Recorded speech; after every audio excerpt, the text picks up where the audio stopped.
পঞ্চম পরিচ্ছেদ। মানচিত্র থেকে ভূগোলক।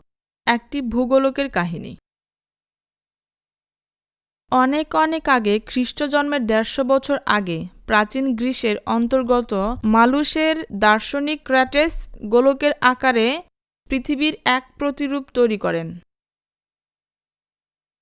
তোমরা নিশ্চয়ই বুঝতে পারছ যে তিনি ছিলেন অ্যারিস্টটলের অনুগামী এবং তার একজন প্রশিষ্য।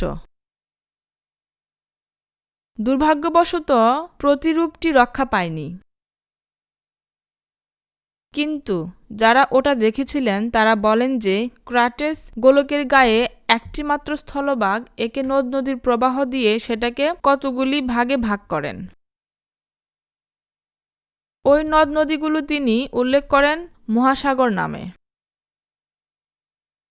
এই প্রতিরূপটিকে আজ অবশ্য সত্যিকারের ভূগোলক বলা কঠিন।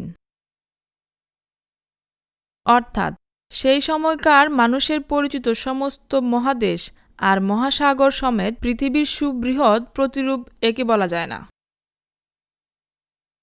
এটা সম্ভবত ছিল পৃথিবীর প্রতীক মাত্র। যদিও পরবর্তীকালে লোকে আবার চ্যাপ্টার পৃথিবীর তথ্যে ফিরে যায়, তবুও রোমক ও বাইজান্টাইন সম্রাটরা জগতের উপর রাজকীয় ক্ষমতার প্রতীক হিসেবে ক্রাটাসের ওই সাগর মহাসাগর বিধর্ণ ভূখণ্ড আঁকা গোলক প্রথমে গ্রহণ করেন। কেবল পৌত্তলিক রোমকদের বেলায় গোলকের মাথার উপর শোভাবেত বিজয় লক্ষ্মীর মূর্তি, আর বাইজান্টাইন খ্রিস্টানদের বেলায় ক্রুশ চিহ্ন। এরপর থেকে এই প্রতীকটি রাজকীয় ক্ষমতার অপরিহার্য চিহ্নরূপে পরিগণিত হয়।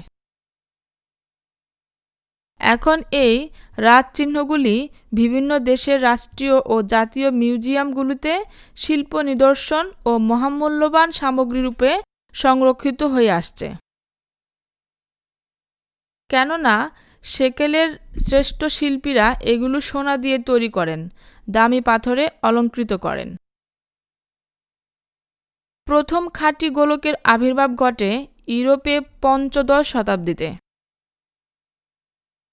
একবার প্রাচীন জার্মান শহরে নুরেনবার্গে স্থানীয় কাপড় ব্যবসায়ী ছেলে মার্টিন বেহাইম তার বাবাকে দেখতে এলেন। বাপ মায়ের বড় দুঃখ এই যে ছেলে তার বাপের ব্যবসায় গেল না। কোথায় নিশ্চিন্তে ব্যবসা করবেন তা না, মার্টিন সমুদ্রযাত্রী হয়ে এখানে ওখানে ঘুরে বেড়াতে লাগলেন। গণিতবিদ্যা অধ্যয়নের পর তিনি অভিজ্ঞ নাবিক হয়ে পর্তুগালের রাজার দ্বিতীয় জুয়ানের রাজকর্মচারী কাজে যোগ দেন। এখানে তিনি পর্তুগালের প্রধান কর্ণধার হন। রাজা তাকে অভিজাত বর্গের অন্তর্ভুক্ত করেন, নাইট উপাধিতে ভূষিত করেন। সদ্য অভিজাতলব্ধ এই ব্যক্তিটির কিছুদিন বাদে জন্মস্থান দর্শনের বাসনা হল। উদ্দেশ্যটা হল জন্মভূমি থেকে বহুদূর দেশে তিনি যে সাফল্য অর্জন করেছেন আত্মীয় স্বজন বন্ধুবান্ধবদের মহলে তা জাহির করা। নুরেনবার্গের লোকেরা হাঁ করে পরম শ্রদ্ধাভরে শুনল মার্টিনের 1/3 পৃথিবীর ভ্রমণের কাহিনী। তাদের অধিকাংশের মনে এই প্রশ্নের উদয় হয়নি যে পৃথিবী গোল। দেশের লোকেরা দূর দূর দেশযাত্রায় তিনি যা যা দেখেছেন স্মৃতিচিহ্ন হিসেবে তার ছবি এঁকে দেবার জন্য মার্টিনকে ধরে বসল। মার্টিন রাজি হয়ে গেলেন। 1 ফুট 8 ইঞ্চি ব্যাসের একটি কাঠের গোলক বানিয়ে তার উপর তুলট কাগজ লাগিয়ে আনতে বললেন। তারপর তিনি যা যা দেখেছেন এবং শুনেছেন সে সমস্তই ওটার উপর এঁকে ছবিগুলোর নিচে কিছু কিছু লেখাও লিখে দিলেন। এই কাজটা না করলেই বোধহয় ভালো করতেন। ভূগোলকের উপর কালো ও লাল কালিতে এত বেশি আষাঢ়ে গল্প ফাঁদা হয়েছে যে কিছুকাল বাদে দেখা গেল নুরেনবার্গের লোকেরাই আর ওই উপহার নিয়ে গর্ব করছে না।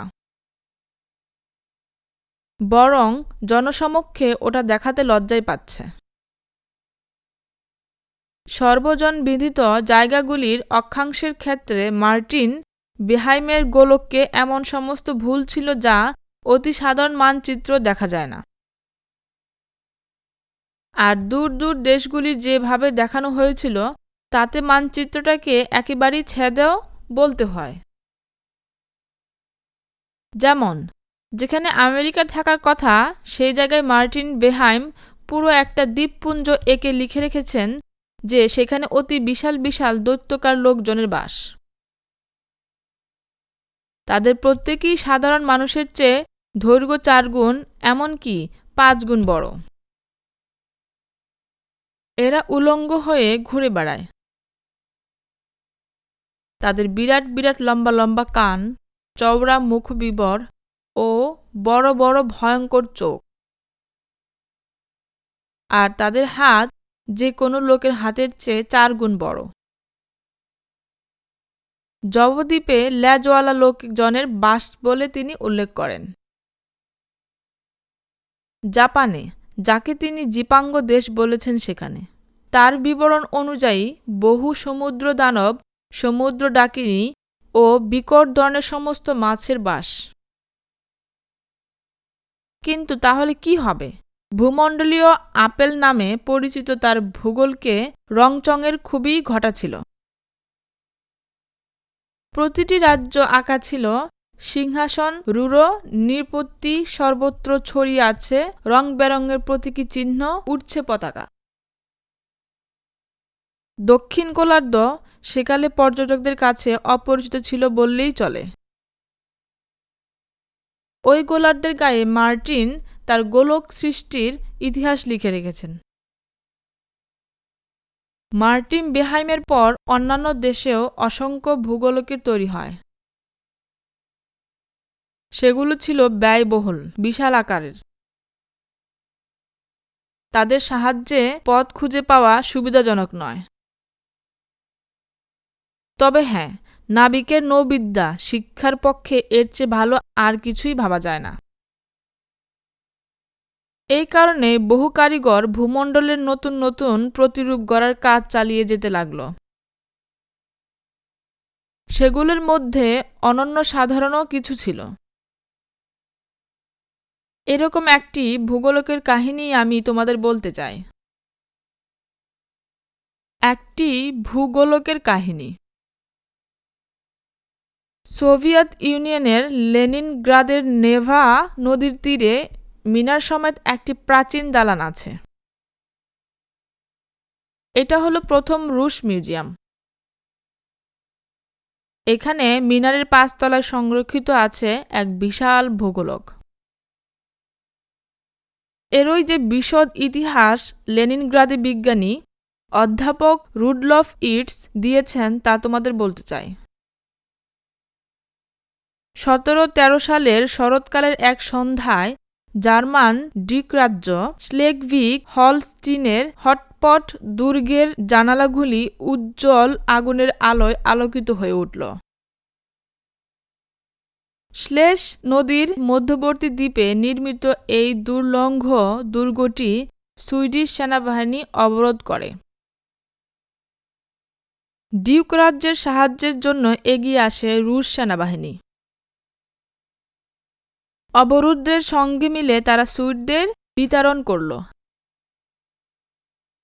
এই উপলক্ষে নাবালক ডিউকের অভিভাবক এক অভ্যর্থনা সভার আয়োজন করেন। চতুর রাজপ্রতিনিধিটি জানতেন যে রুশ সেনাবাহিনীর অফিসারদের মধ্যে রাশিয়ার জার পিটার দি গ্রেটও ছিলেন। নানা রকমের দুষ্প্রাপ্য জিনিসের প্রতি পিটারের প্রবল আগ্রহ আছে জেনে ডিউকের অভিভাবক তাকে একের পর এক হলঘর ঘুরিয়ে ঘুরিয়ে সংগ্রহ দেখাতে লাগলেন। জার এইসব দেখে অবাক হয়ে গেলেও কোথাও না থেমে দ্রুত পা চালিয়ে চললেন।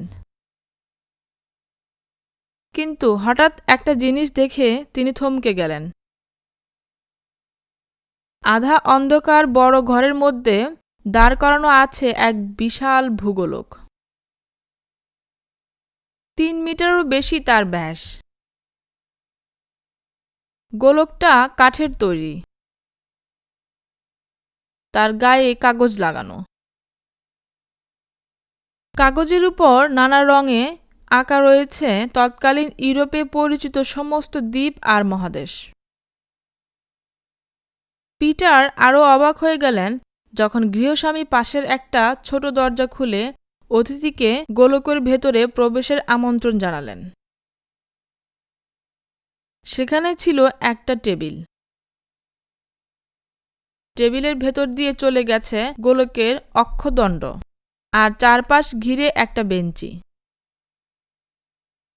লাল টকটকে রং লাগানো দেয়ালের গায়ে পেরেক দিয়ে আটা ছিল তামার তৈরি তারা। গোলকটা জারের খুবই মনে ধরল। আর যখন রাজপ্রতিনিধির ইঙ্গিতে গোটা মেশিনটা পৃথিবীর মতো ধীরে ধীরে ঘুরতে লাগল, তখন পিটার একেবারে অভিভূত হয়ে পড়লেন। দেশে এর সাহায্যে রুশ নাবিকের নৌবিদ্যা শেখানোর জন্য এই আশ্চর্য জিনিসটা পেতে বড় ইচ্ছে হলো তার। আর এই কারণে কয়েকদিন বাদে সুইডিশ অবরোধের কবল থেকে রাজ্য উদ্ধারের জন্য কৃতজ্ঞতাস্বরূপ গোলকটা উপহার পেয়ে তিনি যে কি খুশি হয়েছিলেন তা তোমরা বুঝতেই পারছ। শুরু হয়ে গেল রুশ দেশের রাজধানী সেন্ট পিটার্সবুর্গের উদ্দেশ্যে জার্মান আশ্চর্যের দীর্ঘ ও কঠিন পথযাত্রা। সময় লাগল 4 বছর। প্রথমে গোলকটা সমুদ্রের পথে জাহাজে করে গেল। তারপর ওটাকে বিশাল স্লেজের উপর চাপিয়ে বন-জঙ্গল কেটে পথ বানিয়ে জলাভূমি আর খাতের পাশ কাটিয়ে ঘোড়ায় টেনে নিয়ে যাওয়া হলো। ডিউক রাজ্যের আশ্চর্য বস্তুটি অবশেষে রাজধানীতে এসে পৌঁছল। সেটাকে এক বিশেষভাবে তৈরি কুঠুরিতে রাখা হলো। পরবর্তীকালে একমাত্র পিটারের মৃত্যুর পরই জাদুঘর তৈরি হলে তার মিনারে ভূগোলকটি রাখা হয়। 20 বছর পরে বড় রকমের অগ্নিকাণ্ডের ফলে জাদুঘরের সংগ্রহে একটি উল্লেখযোগ্য অংশ নষ্ট হয়ে যায়। জার্মান গোলকটিও আগুনে পুড়ে যায়। বহুকাল এমন কোনো লোকের সন্ধান পাওয়া গেল না যে অগ্নিকাণ্ডে দগ্ধ ওই আশ্চর্য বস্তুটির সংস্কার করতে পারে। সংস্কার করতে সমর্থ হলেন রুশ কারিগর তিরিউথিন। কিছু সংখ্যক সহকারীর সাহায্যে তিনি গড়ে তুললেন একটা নতুন কাঠামো। ঘোরানোর যন্ত্র ব্যবস্থা মেরামত করলেন, তার উৎকর্ষ সাধন করলেন। হলুদ রঙের তামার 2টি পাত দিয়ে বিষুবরেখার ও দ্রাঘিমা রেখার মতন করে গোলকটাকে বেড় দিলেন। তারপর ডাকা হলো অঙ্কন শিল্পীদের। এখানে অনেক পরিবর্তন সাধিত হলো, কেননা গত 100 বছরে পৃথিবীতে বেশ কিছু নতুন জিনিস আবিষ্কৃত হয়েছে, সংশোধিত হয়েছে, যুক্ত হয়েছে। ভেতরের দেয়ালে লাগানো হলো আসমানি রং। নক্ষত্রপুঞ্জের রূপকধর্মী ছবি আঁকা হলো। আটা হলো সোনালি তারা দেয়া পেরেক। বেশ হলো দেখতে, পুরনোটার থেকেও ভালো। 1901 সালে ভূগোলকটা নিয়ে আসা হলো তসারস্কে সেলোতে, বর্তমানে পুশকিন শহর। পিতৃভূমি মহাযুদ্ধের সময় শহর সাময়িকভাবে ফাসিস্ট বাহিনী দখল করে ফেলে। সোভিয়েত সৈন্যরা যখন দখলদারদের কবল থেকে পুশকিন শহর উদ্ধার করে, তখন না ভূগোলক না তার ধ্বংসাবশেষ কিছুই সন্ধান পাওয়া গেল না। বহু খোঁজাখুঁজির পর তার সন্ধান পাওয়া গেল জার্মানির লিউবেক শহরে। ফাসিস্টরা ওটা ওখানে নিয়ে গিয়েছিল। 200 বছর আগে যেমন হয়েছিল এবারও তেমনই গোলকটা জাহাজে চাপানো হলো। আরখানগেলস্ক বন্দরে তার জন্য তৈরি হলো এক বিশেষ ধরনের রেলওয়ে পাটাতন। তাতে চেপে আমাদের দায়ে পড়ে ভ্রমণকারী ভূগোলক ফিরে এলো লেনিনগ্রাদে। ১৯৪৮ সালে জাদুঘরের মিনারের দেয়ালে একটা বিশেষ ধরনের গর্ত করা হলো। রুশ কারিগরের তৈরি এই বিশাল ভূগোলকটি ক্রেনের সাহায্যে গিয়ে উঠল ৫ তলায়। আজও ওটা ওখানেই আছে। লেনিনগ্রাদে যাবার সুযোগ যদি তোমাদের হয়, তাহলে জাদুঘরে গিয়ে এই পর্যটক ভূগোলকটিকে একবার দেখার অবশ্যই চেষ্টা করবে। আফসোস করতে হবে না।